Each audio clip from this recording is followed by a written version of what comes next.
dont les repas sont entre ses mains.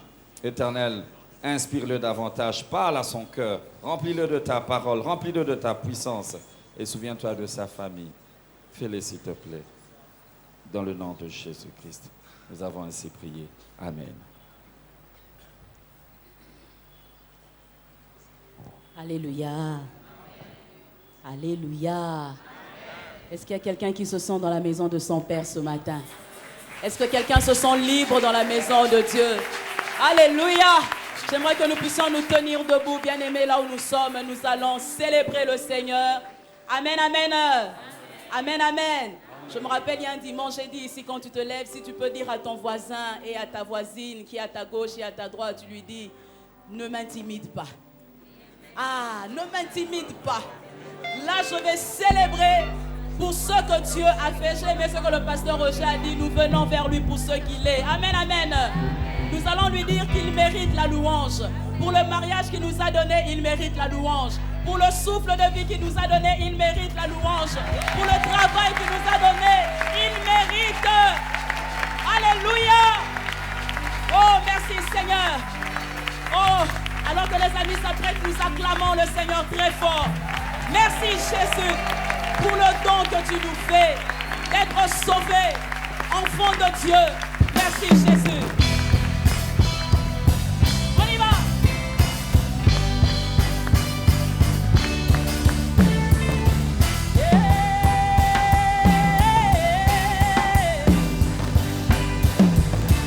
On peut pousser les cris de joie.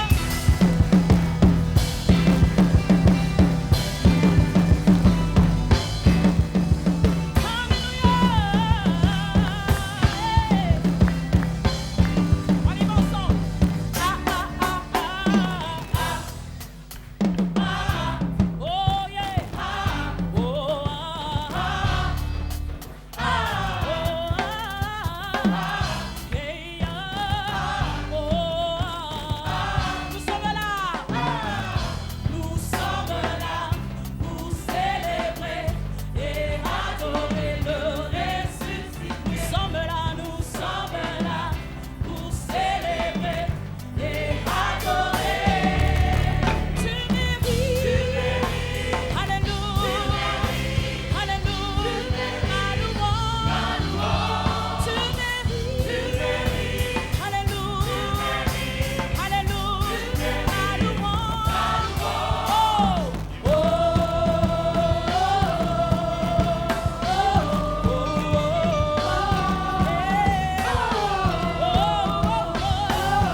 Seigneur.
la joie du Seigneur remplit nos cœurs. La joie du Seigneur est notre force. Lorsque nous le chantons, les Jérichos de nos vies tombent. Alléluia. Merci Jésus. Oh, alléluia. Est-ce qu'il y a un cœur qui peut se déverser devant le Seigneur? Lui dire des choses que tu ne peux dire qu'à lui. Lui dire des choses que lui seul peut entendre. Parce que lui seul peut les comprendre. Alléluia, Jésus. Alléluia.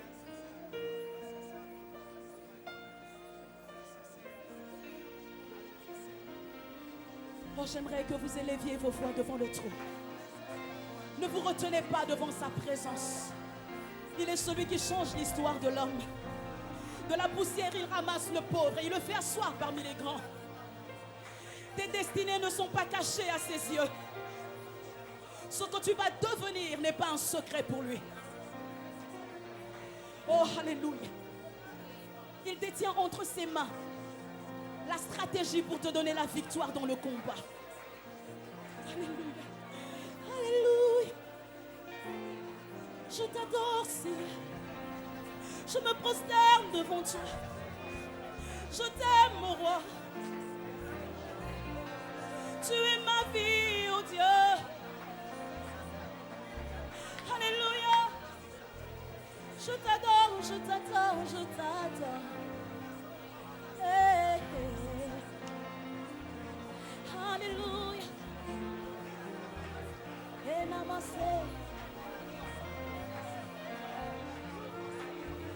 Qui est comme toi? Oh Dieu,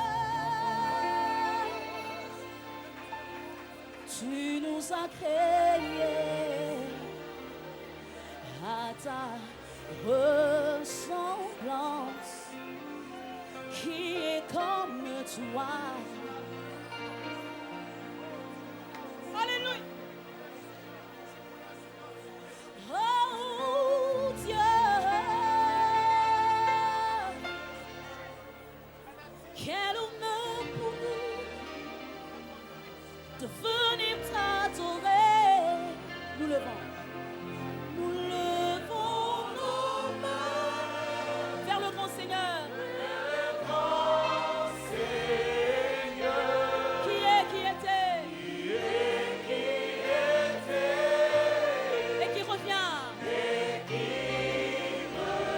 Je lève mes mains. Alléluia.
Oh Père, nous déclarons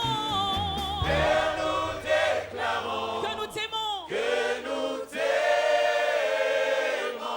Alléluia. Nous avons un amour infini pour toi. Oh Père, nous déclarons Père, nous déclarons que nous t'aimons. que nous t'aimons. Nous avons un amour infini. encore une fois. Oh Père, nous déclarons que nous t'aimons. Nous avons un amour infini.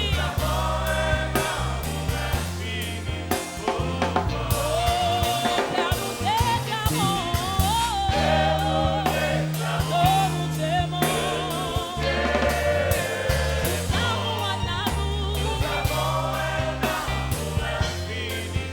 Nous avons un amour infini.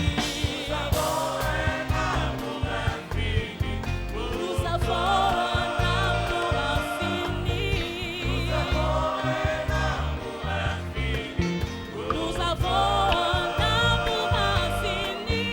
Nous avons un amour infini. Oh, nous avons un amour infini.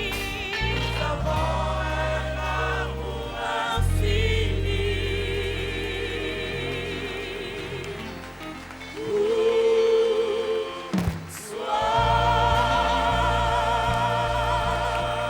Alléluia. Oh Seigneur, nous t'acclamons ce matin. Nous avons un amour débordant pour toi ce matin, Jésus. Oh, alléluia. Oh, alléluia. Oh, mon adoration est à toi. Lorsque je me prosterne devant toi. Lorsque je dois élever un homme, c'est toi que je le fais, Seigneur. Quelle que soit l'autorité d'une personne, je ne lui donnerai pas mon adoration. C'est toi qui as quitté le ciel et tu es venu mourir pour moi. Tu as changé ma vie. Alléluia. Mon adoration t'appartient, Seigneur.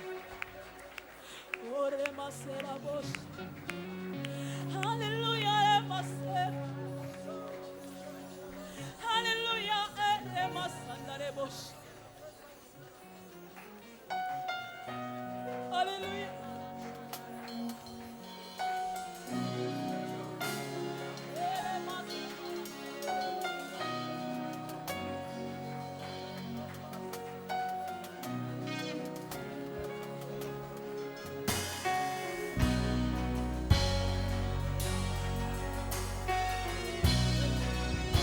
Oh, approche-toi du trône de la grâce et adore le Seigneur.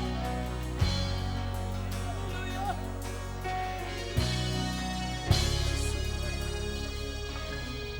Mon adoration t'appartient.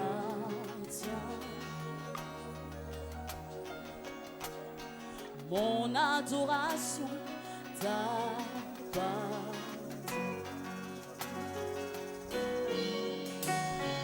Mon adoration t'appartient.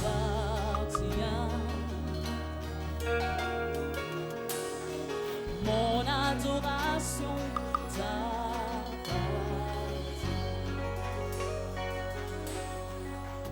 Tu la mérites. Tu la mérites. Tu la mérites. Alléluia. Tu la mérites. Mon adoration.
trône du roi.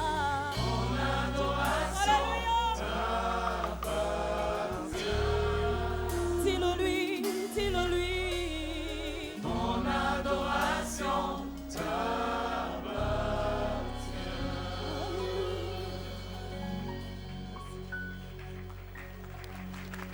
Jésus,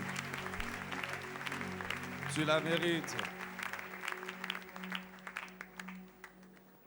Et il n'y a toi et que toi seul qui mérite cette adoration.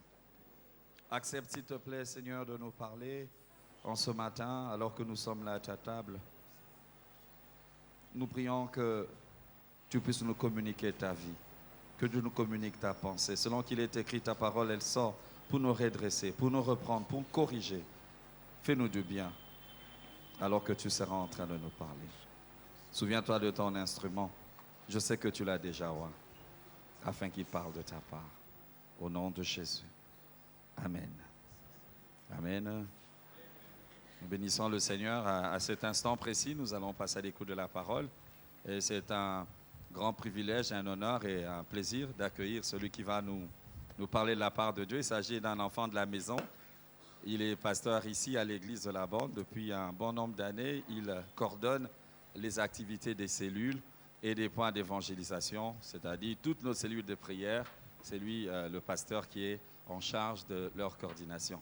Alors, sans plus tarder, alors que je ne veux pas vous garder sous votre faim, bon appétit déjà. Et j'appelle le pasteur Alain Bissouta qui va nous parler de la part de Dieu. Que Dieu vous bénisse. Merci.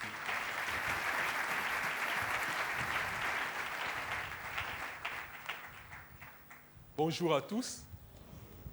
Que le nom du Seigneur soit béni pour cette grâce, ce privilège qu'il me fait de partager, d'être son porte-parole. Une responsabilité lourde et je le bénis pour sa bonté, pour son soutien.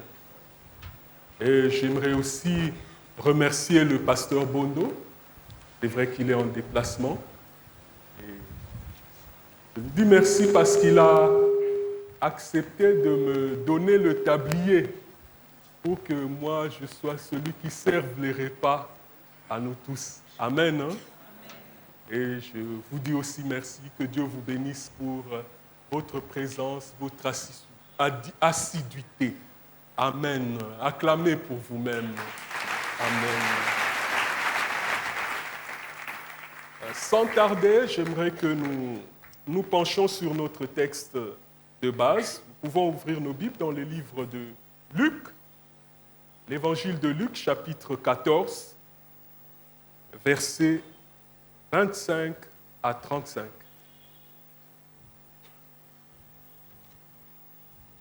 Un texte merveilleux. La Bible dit: de grandes foules faisaient route avec Jésus. Il se retourna et leur dit: quelqu'un vient à moi, s'il ne hait pas son père, sa mère, sa femme, ses enfants, ses frères et ses sœurs, et même sa propre vie, ne peut être mon disciple. Et quiconque ne porte pas sa croix et ne me suit pas, ne peut être mon disciple. Car lequel de vous, s'il veut bâtir une tour, ne s'assied d'abord pour calculer la dépense et voir s'il a de quoi la terminer, de peur qu'après avoir posé le fondement, il ne puisse l'achever et que tous ceux qui le verront ne se mettent à le railler en disant: cet homme a commencé à bâtir, il n'a pu achever. Ou quel roi, s'il va faire la guerre à un autre roi, ne s'assied d'abord pour examiner s'il peut, avec 10 000 hommes, marcher à la rencontre de celui qui vient l'attaquer avec 20 000. S'il ne le peut, tandis que cet autre roi est encore loin, il lui envoie une ambassade pour demander la paix. Ainsi donc, quiconque d'entre vous ne renonce pas à tout ce qu'il possède ne peut être mon disciple. Le sel est une bonne chose, mais si le sel perd sa saveur, avec quoi l'assaisonnera-t-on? Il n'est bon ni pour la terre ni pour le fumier, on le jette dehors. que celui qui a des oreilles pour entendre, entende. Père, merci pour cette opportunité encore de partager, de méditer cette parole dont la vocation est de nous transformer, de nous changer, de nous convaincre, de nous bénir, ô Dieu. Merci, Père, ô Éternel, pour l'exhortation de ce matin. Merci de disposer les cœurs de chacun et d'éloigner toute forme d'indigression, tout ce qui peut nous distraire. Et merci de bénir et de fortifier ton serviteur. Oui, Seigneur, je ne suis pas au-dessus de cette parole. Cette parole nous concerne tous. Nous t'en sommes reconnaissants. Saint-Esprit, contrôle ce moment, commencement à la fin, au nom de Jésus. Amen. Suivre Jésus comme disciple, un engagement réfléchi. Ou bien être disciple de Christ, un engagement réfléchi. Nous vivons à une époque où les masses, où les foules de personnes sont recherchées. Nombreuses sont les catégories de personnes qui rêvent de drainer derrière elles des foules. Nombreuses sont les églises, bien entendu, qui rêveraient d'avoir une foule telle que nous l'avons ce matin. Nombreuses sont les églises qui font même la course au grand rassemblement. Et même dans le monde religieux, c'est aussi la course au grand et au méga rassemblement. Beaucoup de cérémonies sont envisagées dans le monde religieux, pas forcément chrétien. Et pire encore, même les adeptes de ces religions pensent qu'il faudrait que tout le monde parle d'une même voix comme eux. Et pour cela, parfois, on est prêt à tuer, on est prêt à détruire pour qu'il y ait une voix univoque et tout le monde soit derrière. Donc la foule est une denrée prisée. La foule est une denrée recherchée. Les commerciaux recherchent la foule, montrent toutes sortes de stratagèmes et de publicités pour que leurs produits soient vendus. Les stars, les savants, les grands sportifs aiment la foule, haranguent même la foule lors des grands événements. Et que dire de la toile, Internet, où les gens, même les connus et même les anonymes, sont à la quête d'un grand nombre de vues. Quand vous voyez, vous ouvrez parfois une page Facebook ou tel autre média, vous verrez là 305 684 vues, 1 million, 2 000, et c'est ça. Les gens aimeraient la foule. Les gens aimeraient la foule. C'est vrai, la célébrité attire la foule. Jésus était très célèbre à son époque, du moins dans sa contrée. Et il attirait les foules. Des foules immenses, des grandes foules. Mais rassurez-vous, Jésus n'avait pas le même regard que nos contemporains, ou même pour ceux qui recherchent la foule. Jésus n'avait pas le même regard. Bien sûr, il avait la foule derrière lui. Des grandes foules, nous avons lu le passage. Français courant dit « une foule immense ». Et d'autres versions encore disent « des foules nombreuses ». Déjà, foule signifie plusieurs. Mais si on dit foule nombreuse, c'est qu'il y avait quand même une insistance sur la quantité. Le Seigneur était suivi bien sûr par des foules. Mais là où la plupart des meneurs d'hommes auraient été ivres de bonheur devant un grand intérêt, le Seigneur ne recherchait pas la foule curieuse. Non. Au contraire, bien sûr, il aimait cette foule. Quand il voyait la foule, Matthieu 9, 36 à 38 nous dit, Jésus, voyant la foule, était ému de compassion. parce qu'elle était comme languissante, comme des brebis sans berger. Et c'est là qu'il fera une prière importante. Une prière qui a donné naissance à la plupart des serviteurs. Priez le maître de la moisson afin qu'il envoie des ouvriers dans sa moisson. Donc Jésus ne recherchait pas la foule pour un plaisir ou pour un intérêt, non. Il connaissait la foule. Il connaissait, c'était le plus grand des psychologues. Il savait que dans la foule, il y a toutes sortes de gens. Il y a des enthousiastes sympathiques qui courent derrière. Et il y a des curieux. Il y a même des sceptiques qui s'immiscent dans la foule, qui attendent après pour dire, oui, vous savez, moi j'ai suivi depuis le début. Il y avait toutes sortes de catégories. Jésus savait même qu'il y a une psychologie de la foule. C'est-à-dire, un mouvement de foule peut commencer dans un point A et se répandre contagieusement jusqu'au point Z. La foule peut modifier les comportements des individus, allant de la joie débordante d'une hystérie collective jusqu'à une violence. Et une violence inouïe. Nous en savons quelque chose. Et il y a même un auteur romain en parlant de la violence que la foule peut commettre, emportée comme ça. Il a dit la foule est une bête sauvage. Et comme une bête sauvage avec laquelle on ne peut pas raisonner. Jésus savait qu'on ne pouvait pas raisonner avec la foule.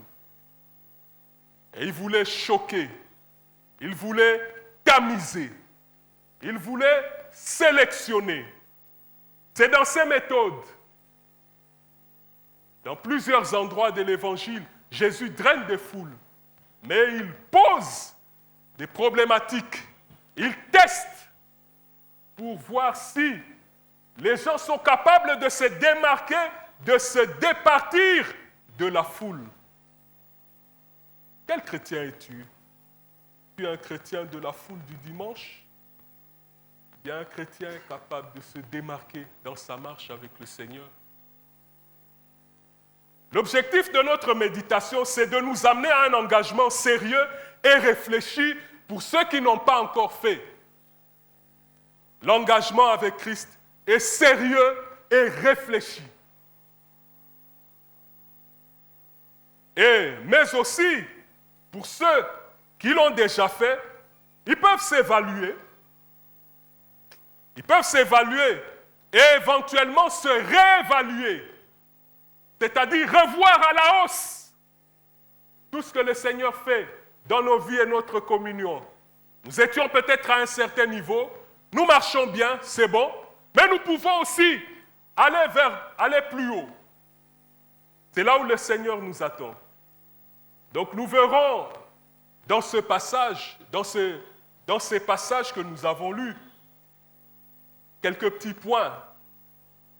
Évidemment, pour ceux qui ont des Bibles où il est marqué des titres, vous voyez bien qu'il est écrit « conditions à remplir pour être disciple ». Nous allons nous appesantir là-dessus et nous allons voir quelques enseignements à tirer de deux très courtes paraboles que le Seigneur a données. D'ailleurs, d'abord, entendons-nous sur le terme « disciple ». Avant d'y revenir un peu plus tard, comme d'une façon lapidaire que nous pouvons garder à l'esprit que le disciple est celui qui suit un enseignement, celui qui se conforme aux instructions de son maître. Il n'y a pas que Jésus qui avait des disciples. Il y a plusieurs, dans Jean 9, verset 28, les pharisiens disent à Jésus, nous sommes les disciples de Moïse. Dans Matthieu 22, 16, il est question des disciples des pharisiens et des hérodiens qui étaient allés auprès de Jésus pour lui poser, bien sûr, leurs questions pièges. Et dans Matthieu 9, 14, il y a les disciples de Jean-Baptiste. Donc le disciple, c'est, je l'ai dit d'une façon lapidaire, celui qui reçoit un enseignement, celui qui se conforme aux instructions. Je préfère commencer par le contenu et à la fin, nous verrons une définition du disciple un peu plus élaborée. Donc premièrement, les disciples et ses relations humaines. La Bible nous dit, nous l'avons lu, si quelqu'un vient à moi, s'il ne hait pas son père, sa mère, sa femme, ses enfants, ses frères et sœurs, et même sa propre vie, il ne peut être mon disciple. Quelle parole! Quelle parole! Dans la foule, il y a des gens très attachés à leurs parents, très attachés à leurs proches. Jésus le savait. Très attachés à leur clan, très attachés à leur tribu. Des gens qui seraient prêts à tamiser la parole du Christ par rapport à ceux qui reçoivent à la maison, auprès des oncles, auprès des proches. Jésus le savait. Il dit non. Si quelqu'un ne hait pas son père, sa mère, sa femme, ses enfants et même sa propre vie, il ne peut être mon disciple. Ah bon, Jésus nous demande-t-il de haïr? Jésus nous demande-t-il de haïr? Je me suis posé la question, et je sais que vous vous la posez aussi. Certainement, Jésus ne demande pas de haïr sa famille, loin de là.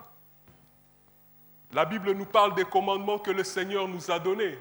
Lorsque nous sommes nous lisons Luc 18, 20, la personne qui vient, qui dit à Jésus, bon maître, j'ai fait ceci, ceci. Jésus lui a dit, que dois-je faire pour hériter la vie éternelle? Jésus lui dit, tu connais les commandements, obéis. Tu ne commettras point d'adultère. Il cite, tu ne tueras point, tu ne voleras point. Ensuite, honore ton père et ta mère. Bien sûr, nous retrouvons cela dans les 10 commandements dans Exode 20. Tu ne commettras point d'adultère. Honore ton père et ta mère. Deux commandements importants liés à la famille. Et que dire d'un Timothée 5,8? Si quelqu'un n'a pas soin de siens, et principalement ceux de sa famille, il est pire qu'un infidèle. Il est comme celui qui a oublié la foi. Jésus ne nous demande pas de haïr. Alors pourquoi Luc, lui qui a fait beaucoup de recherches, a gardé ce terme? Il voulait insister en gardant cette traduction qui est valable, le choc que Jésus voulait faire à la foule. Jésus était un homme de choc. Rassurez-vous, dans la marche pour aller vers le Seigneur, vous aurez de temps en temps de choc. Pas pour vous terrasser, mais pour vous pousser à aller plus loin dans la réflexion, pour vous pousser à rebondir. Alléluia. C'est comme disait un ami, parfois quand un boxeur reçoit un coup, il tombe par terre. Mais au bout de 5-6 coups, il devient endurant. Il commence à aller. Et parfois même, il dit frappe. Frappe. Jésus voulait choquer. Mais certainement, la compréhension est facilitée par d'autres traductions et d'autres textes. Matthieu 10, au verset 37, lui dit qu'il faut aimer moins. Il parle d'aimer moins. C'est valable. Aimer moins. La traduction TOB et Semeur, eux disent ne pas le préférer à. Donc il ne faut pas préférer à Jésus. Ou m'aimer plus, celui qui doit aimer, Jésus doit aimer plus que son père, plus que sa mère. Aimer Jésus plus que tout. Cela signifie qu'en cas de conflit entre nos intérêts familiaux, personnels, claniques et tribaux, et la parole de Dieu, le choix est clair pour le Seigneur. Le choix est clair pour le disciple du Seigneur. Il doit choisir pour son Seigneur et son Maître. Le disciple du Seigneur ne tient plus compte même de sa propre vie. Pour le disciple, aimer une créature par-dessus tout est inconciliable avec l'amour auquel Dieu et Jésus ont droit. Aimer une créature par-dessus tout, c'est inconciliable avec l'amour auquel Dieu et Jésus ont droit. Amen. Dieu et Jésus d'abord, en premier lieu. Il ne faut leur préférer personne, même ceux à qui nous devons le plus d'amour. Amen. Préférer personne à Christ, même ceux à qui nous devons le plus d'amour. Aucun lien de famille ou d'amitié ne doit détourner le disciple du sentier de l'obéissance parfaite au Seigneur.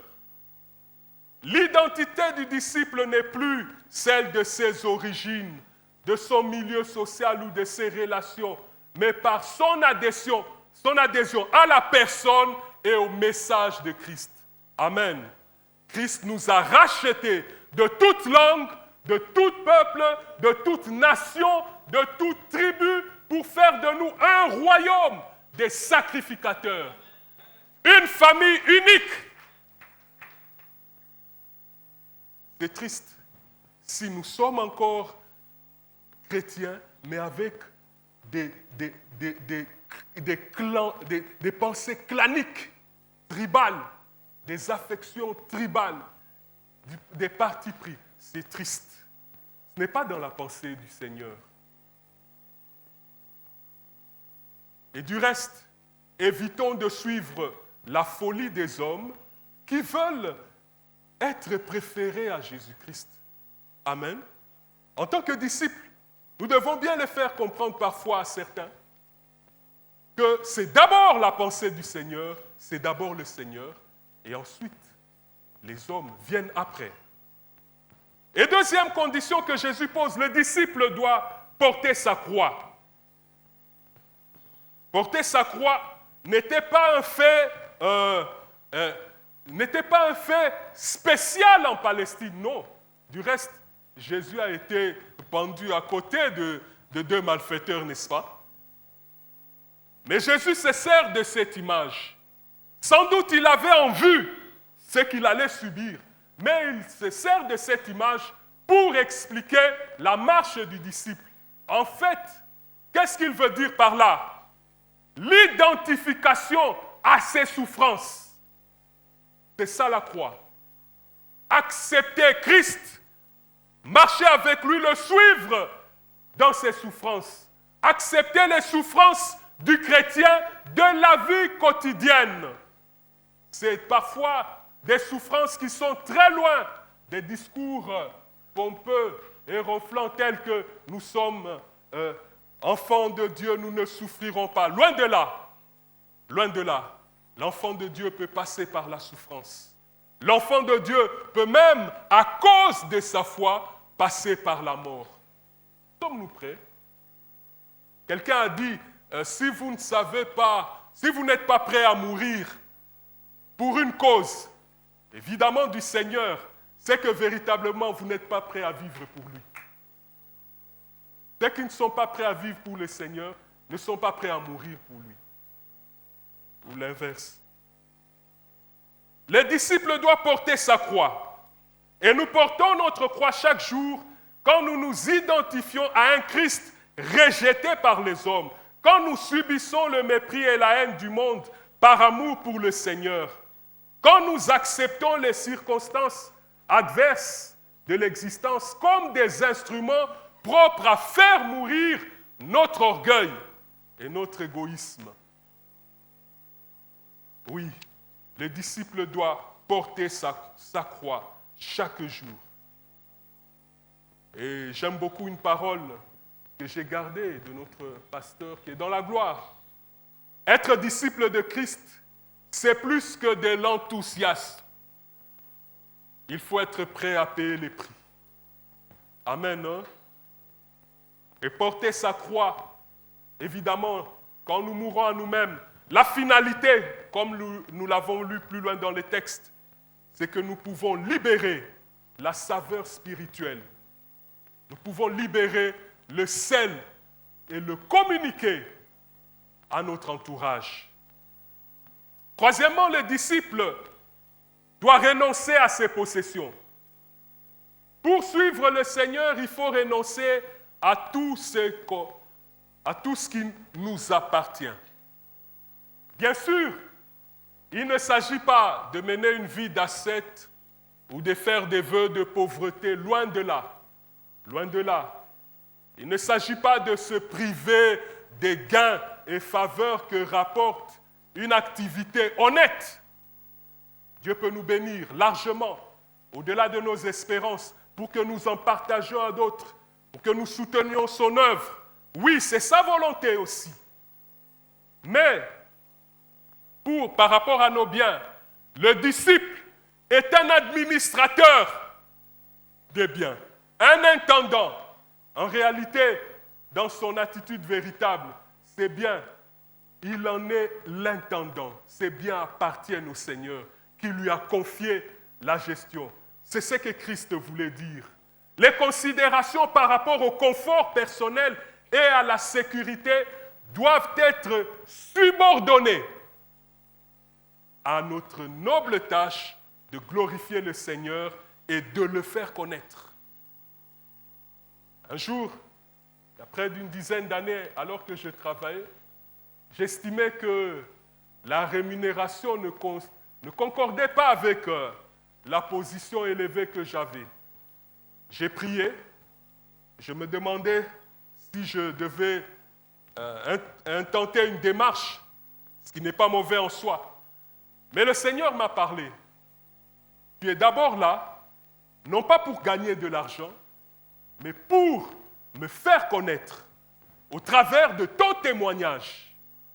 Alléluia. Partout où nous sommes, que nous gagnons beaucoup, que nous gagnons moins, nous sommes là pour faire connaître notre qualité de chrétien et de disciple du Seigneur. Quelle autre possession qu'a le disciple, à part les biens matériels? Il y a aussi l'honorabilité, les honneurs que l'on nous doit, ou que l'on nous rend plutôt.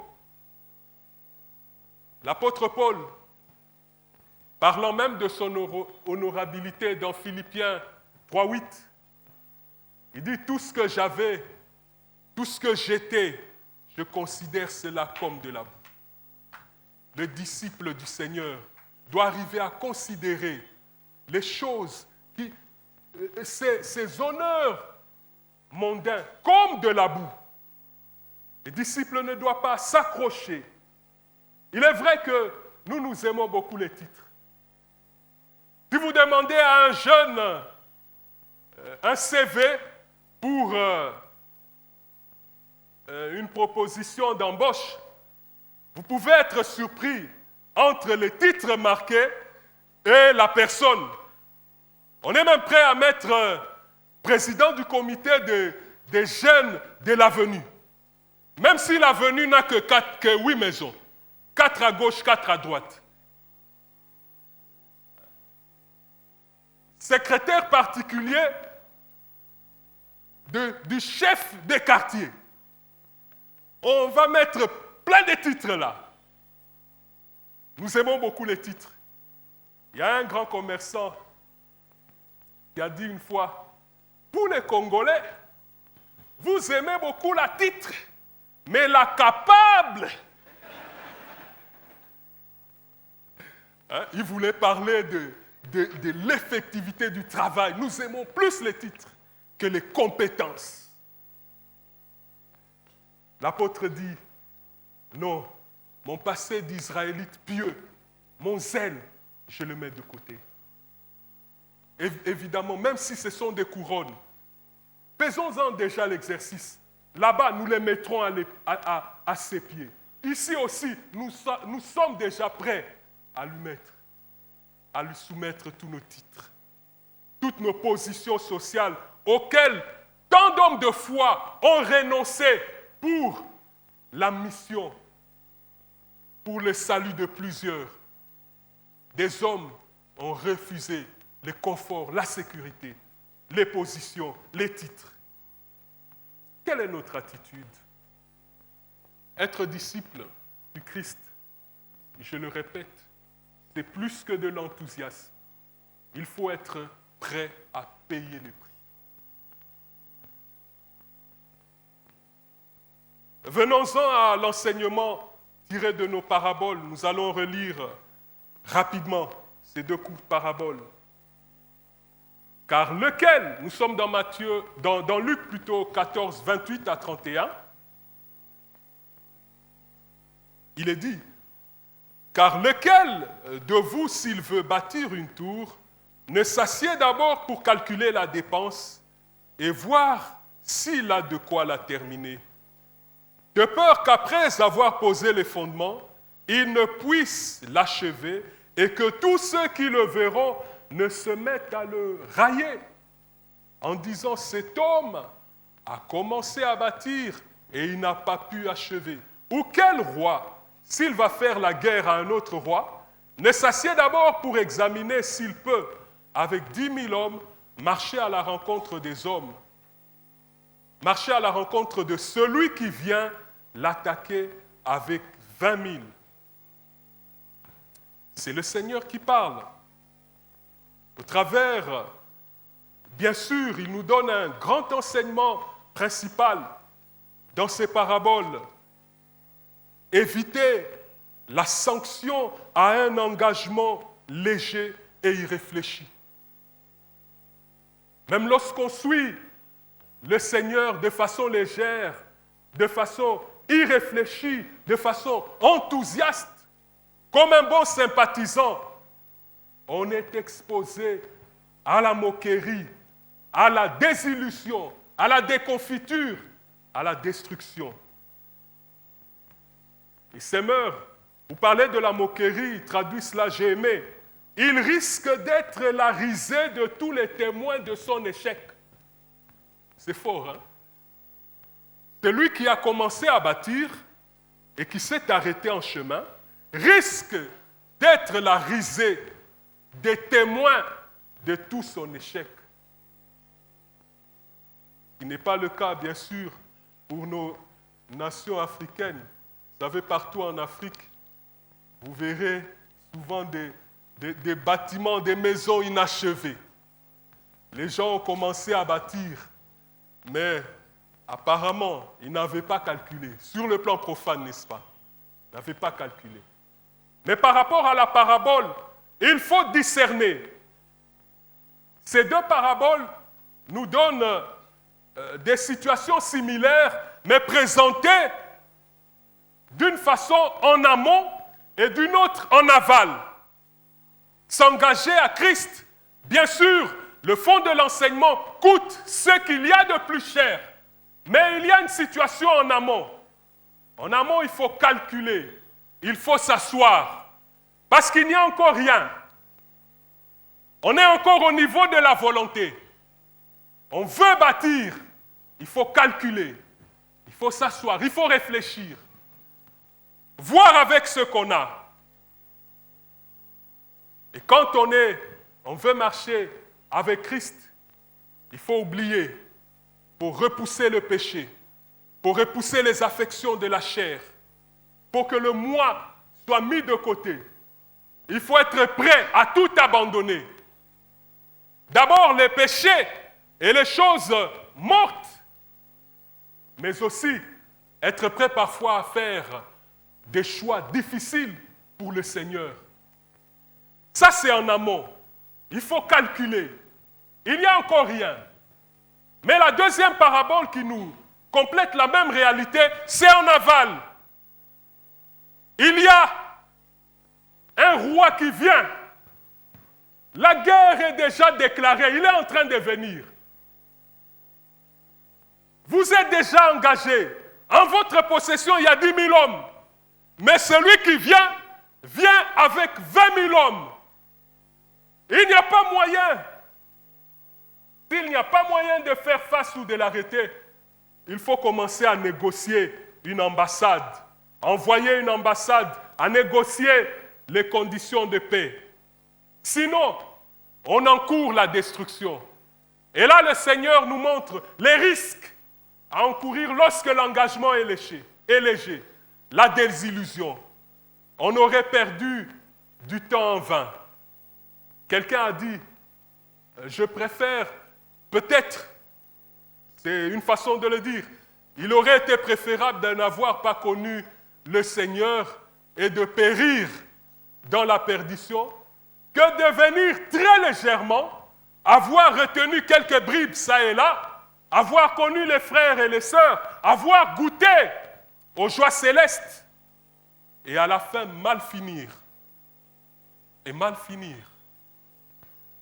Le roi est en train de venir. Faites la paix avec lui. Faites la paix avec le Seigneur.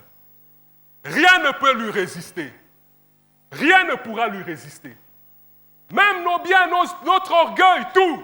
Non, l'armée avec laquelle il vient est plus nombreuse, est plus grande. Sa colère, qui pourra la soutenir?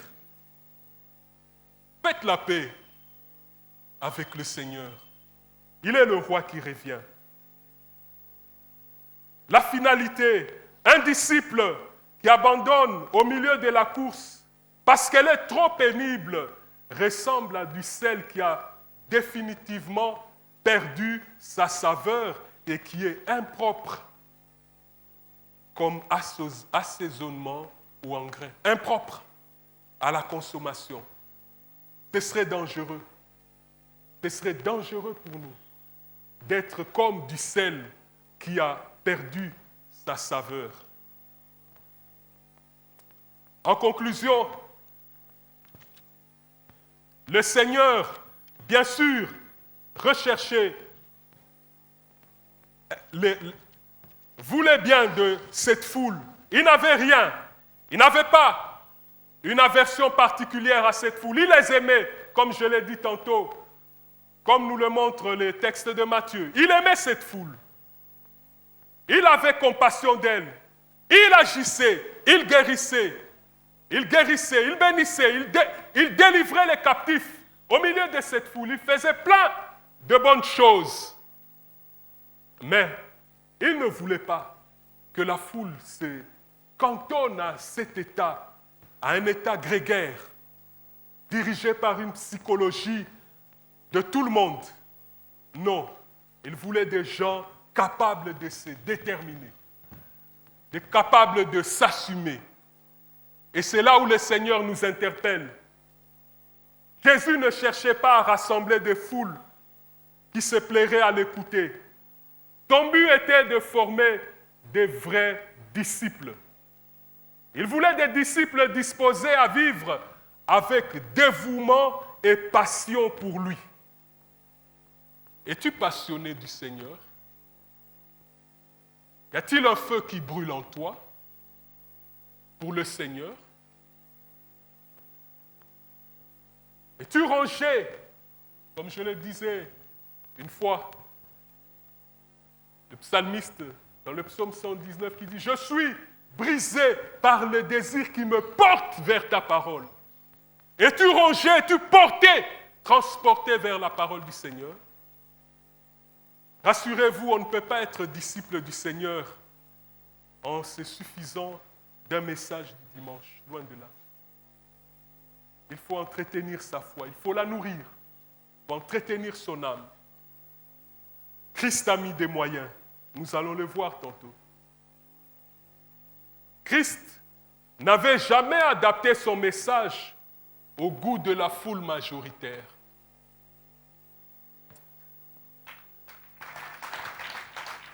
Il n'a jamais adapté son message au goût de la foule majoritaire.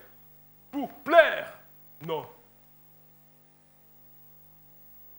Bien au contraire, il a souligné le prix élevé à payer pour être disciple. Un prix que nous avons vu dans les 3 conditions. Aimer Christ plus que son père, que sa mère, que son frère, que sa sœur, que sa femme, que son mari, que ses enfants, que ces tout petits bouts de chou. Il faut aimer Christ plus. Alléluia. Et ce que j'aime, c'est que véritablement, lorsque nous aimons Christ plus, nous sommes véritablement en Christ capables d'aimer. C'est en Christ qu'il y a le vrai amour. Ce n'est pas loin de lui. On aime Christ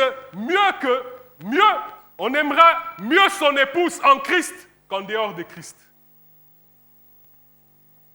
Cette semaine, j'étais scandalisé, sidéré, en suivant dans un documentaire un des pays où la plupart des jeunes aimeraient bien aller s'expatrier. En une année, début 2017 à début 2018, il y a eu 140 homicides conjugaux. C'est-à-dire 140 hommes ont tué leur compagne en une année.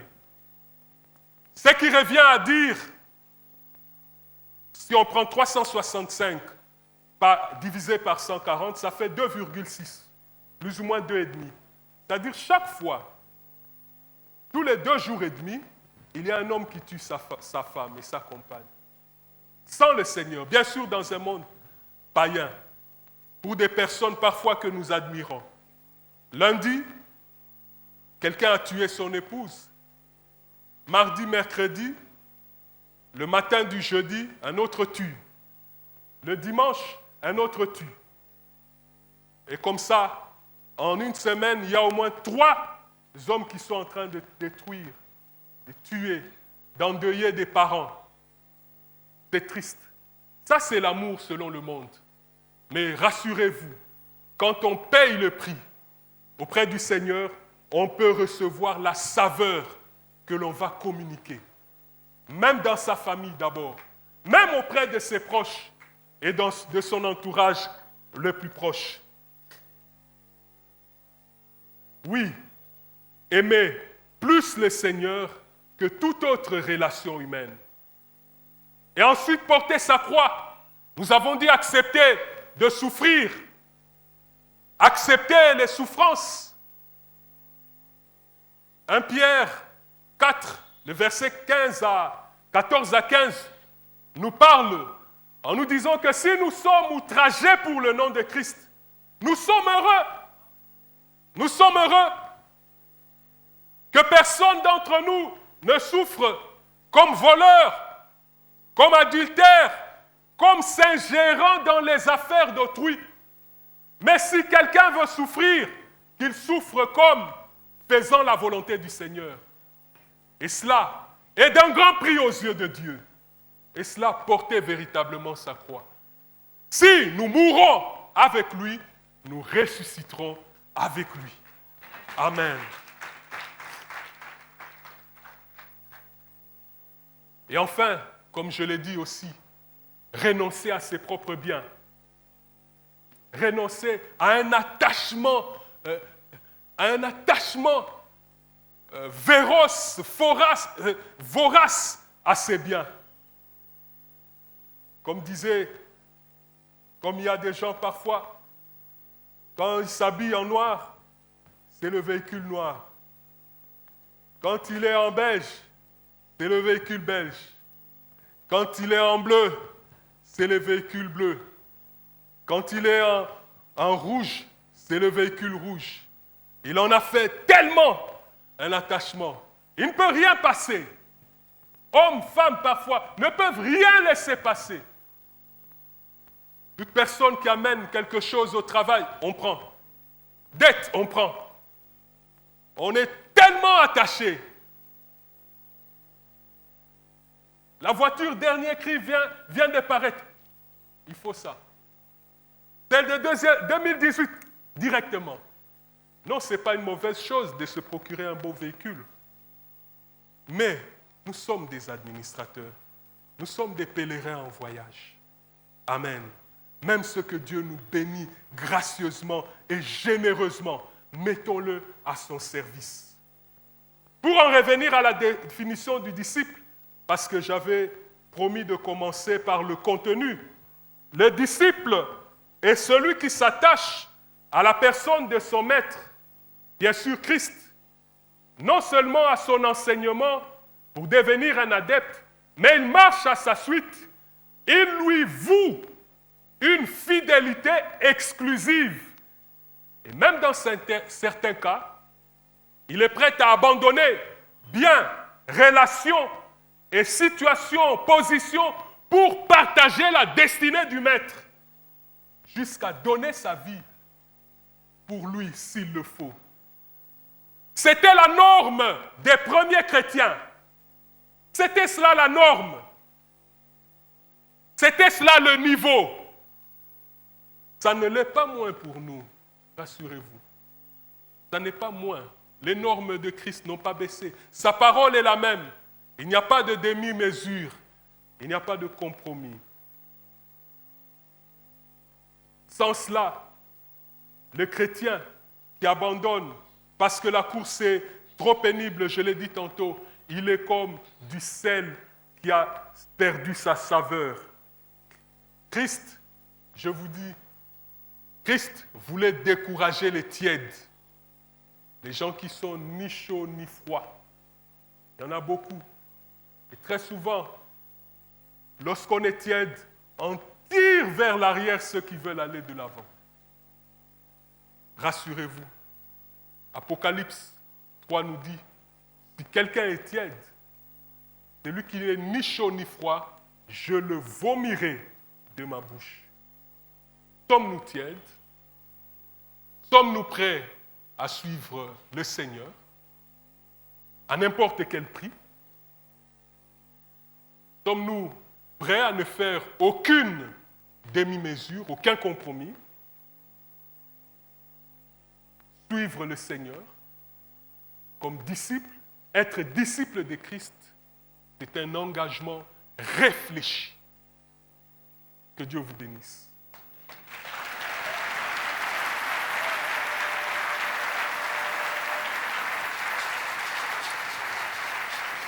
Nous allons prier.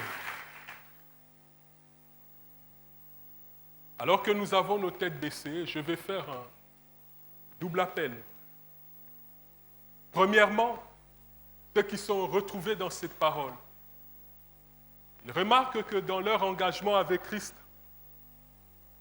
ils sont encore au niveau de la foule. Lorsqu'ils pèsent le pour et le contre, ils ne sont pas prêts. Ils remarquent qu'ils ne sont pas prêts à marcher avec Christ. Christ t'invite aujourd'hui, seul devant ta conscience. Le Saint-Esprit parle à ton cœur. C'est le jour de la décision. Aujourd'hui, si tu entends sa voix, n'endurcis pas ton cœur. Ne lui résiste pas. Il est le roi qui revient. Tiendras-tu à sa colère? Et même, sais-tu si tu vivras demain? C'est aujourd'hui ton jour. Si tu es prêt, tu aimerais que le Seigneur t'aide dans cet engagement. Je te prie de lever ta main. Nous allons prier avec toi. Nous aussi, nous avons dû prendre cet engagement. Ça n'a pas été simple, c'était au prix, parfois des déchirements. Et plusieurs d'entre nous, j'aimerais que tu lèves ta main. Nous allons prier avec toi. Nous allons demander au Seigneur et implorer sa grâce pour qu'il te fortifie. Tu peux te tenir debout. Il n'y a pas de caméra braquée sur toi, si ce n'est les yeux du Seigneur qui t'aiment et qui te recherchent. Tu vas te lever. Alléluia. Merci. Le Seigneur t'attend. Le Seigneur t'attend. Tu es encore incapable d'abandonner certains péchés. Tu luttes avec des positions qui ne sont pas honnêtes, des gains qui ne sont pas honnêtes. tellement attaché, comblé de dettes. Le Seigneur veut t'en délivrer, il t'aime. Cette parole est pour toi. Alléluia. Tu vas prier et répéter après moi. Bien sûr, je te prête mes mots. Tu vas demander au Seigneur, Seigneur Jésus, je viens auprès de toi. J'ai entendu ta parole. Je m'humilie devant toi. Je te demande pardon d'avoir vécu loin de toi. J'accepte ton sacrifice à la croix. Tu as porté la croix pour moi, afin que la croix que je porte ne soit point légère, ne soit point lourde, afin que le fardeau que je porte soit doux et léger. Seigneur, accepte-moi comme un enfant. Je décide de te suivre. Je veux être ton disciple. Aide-moi, Seigneur. Merci pour ton esprit. Nous allons prier tous ensemble. Je nous inviterai à nous mettre debout pour réévaluer notre engagement. Peut-être d'une manière ou d'une autre, nous avons baissé les critères. J'aimerais qu'ensemble nous levons nos voix et nous parlons au Seigneur. Seigneur, remets-moi encore à niveau. En ce matin, tu veux me remettre à niveau. La norme, être disciple, m'attacher à toi, à ton enseignement, te vouer une fidélité exclusive, être prêt à tout, à mourir et certainement à vivre pour toi. Rien que pour toi. Rien que pour toi. Je t'aime plus que tout. Oh Jésus. Merci Seigneur. Continue à prier. Alléluia.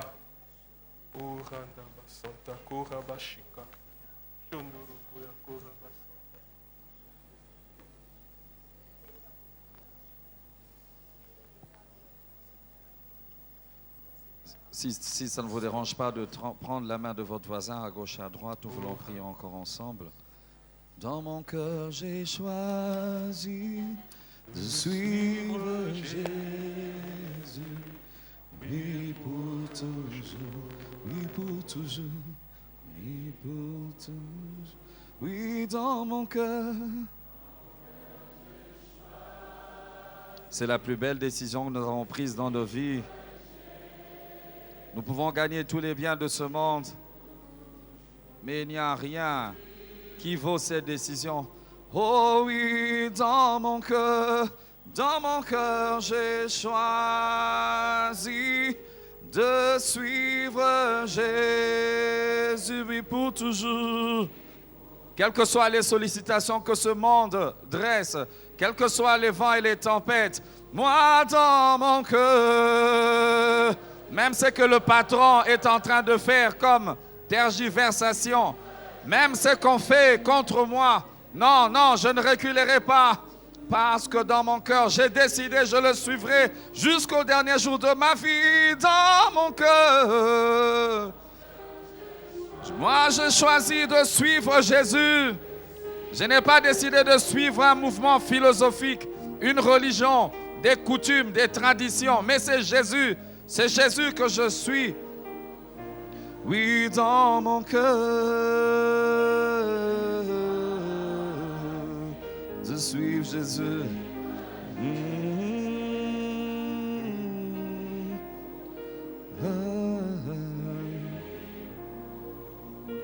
Chantons la croix devant moi, la croix devant le monde derrière moi. C'est le prix à payer. Comme disciple, je suivrai. Oh oui, pour toujours. Oh, la croix devant moi. Oui, Jésus, il a porté la croix pour nous. C'est maintenant mon tour de la porter pour lui. Oui, pour toujours. Si les amis s'en vont, si les amis s'en... Qu'importe, moi j'irai. Qu'importe, j'y...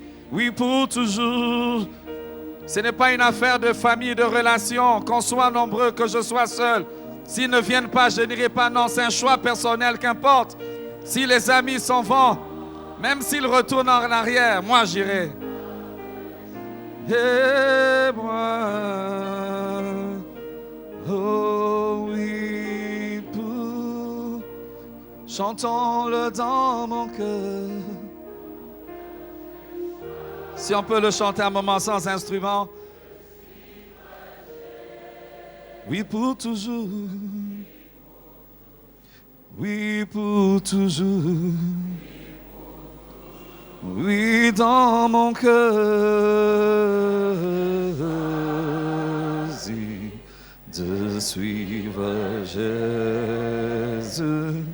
Oui, pour toujours. Oui, pour toujours.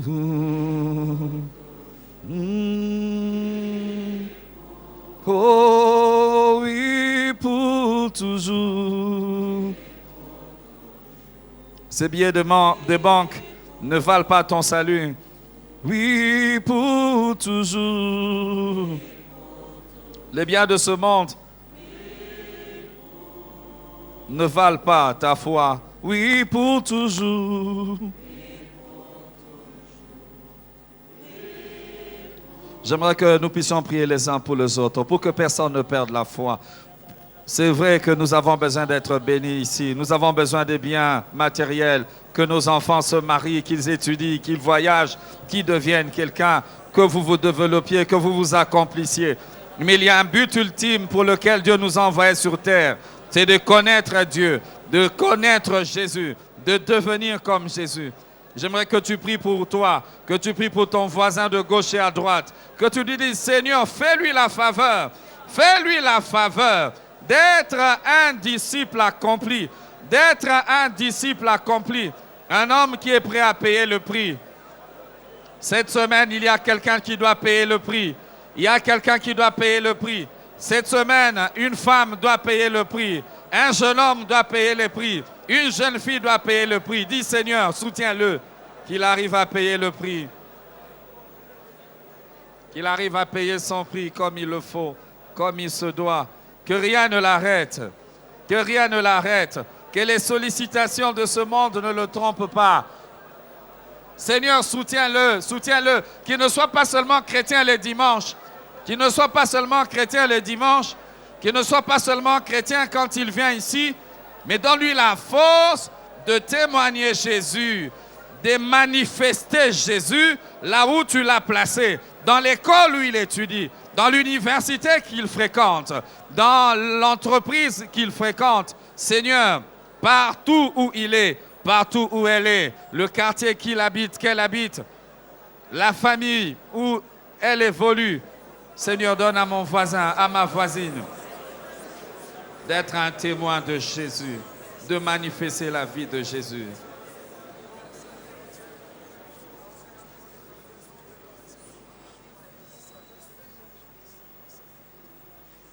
Éternel, nous te bénissons pour ces moments, ô Dieu. Garde-nous fidèles à toi, Père éternel. Nous prions que, ô Dieu, qu'un jour que nos yeux puissent te voir dans la gloire. Seigneur, merci parce que tu le fais. Merci parce que tu nous gardes fidèles à toi jusqu'à la fin. Dans le nom de Jésus. Amen. Est-ce que nous pouvons acclamer très fort le Seigneur? Oh, bien-aimé, acclamons Dieu. Oh, yes. Le Seigneur est merveilleux. Nous allons prier pour les offrandes. Seigneur, sanctifie ces offrandes. Nous te prions de les sanctifier. Donne à ceux qui en manquent. Bénis la main qui donne, ô Dieu. Donne-nous, ô Dieu, d'apprendre à te donner avec joie. Et bénis aussi nos finances, ô Dieu, pour faire du bien tout autour de nous. Dans le nom de Jésus. Amen. Alléluia. Nous avons été bénis. Qui a été béni? Si on peut faire un signe de la main. Alléluia. Vous savez, je vais témoigner quelque chose. Le chant que le pasteur Roger vient de chanter, c'est le chant que j'avais prévu pour les offrandes. Amen. Donc nous avons le même esprit et nous allons le chanter. Mais nous aimerions recevoir ceux qui sont là pour la toute première fois. Si vous êtes là, levez la main. Nous aimerions vous accueillir. avec un joli sourire. S'il vous plaît, levez. Est-ce qu'on peut vraiment les accueillir comme on accueille à la borne? Avec amour, avec joie. Gardez vos mains levées, s'il vous plaît. On va vous remettre un dépliant. Ne baissez pas vos mains. Ne nous fatiguons pas de les accueillir en les acclamant, s'il vous plaît. Alléluia. Et les bien-aimés vont vous conduire à une place. Ne partez pas à la fin du culte. Il y a un endroit où on va vous conduire, on va vous accueillir sérieusement. Amen, amen. Christ seul me suffit. Si vous connaissez le chant, chantez-le avec nous. Du reste, nous l'avons chanté tout à l'heure.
Le ciel est ma demeure.